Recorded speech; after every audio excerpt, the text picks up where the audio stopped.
In my opinion, in my professional opinion, the hardest things to do in movie, in script, in screenwriting or television writing, two hardest things to do are exposition and dialogue. And you have to have an ear for dialogue. And if you're going to do comedy, by the time you know what a sense of humor is, it's too late to acquire one. So you've got to be kind of, instinctively funny. But, I guess, Altman saw that and he hired me and I did MASH. And then that was over.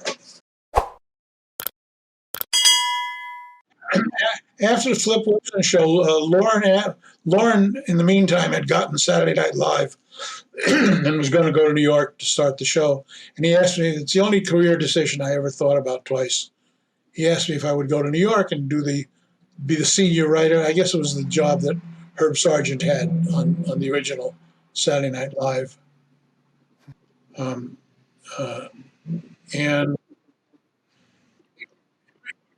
so, and I agonized over that decision. And he said, "We'll get a job for Allison. My wife would join me, so I'd have to relocate to New York." And I thought about it, but by that time I had already done Jaws. I had a movie in the can, not released, but finished, and I was doing another movie with Richard Pryor. So by the time, which way is up?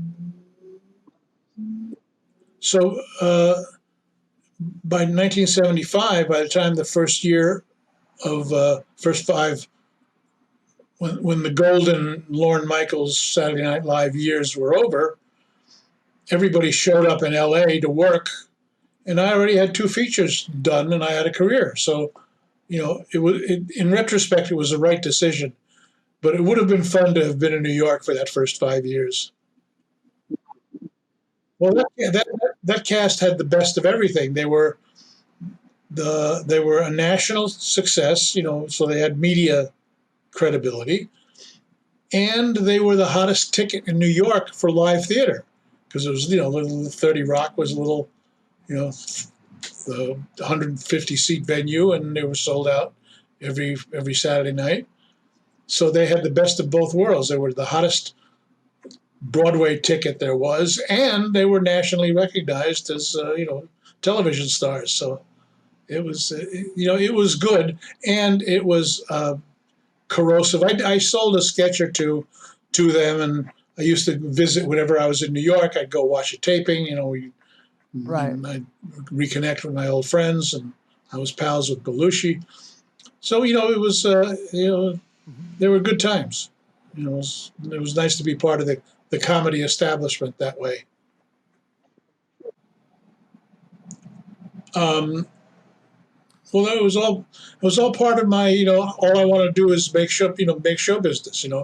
I would take whatever job came along, and the jobs were good jobs. I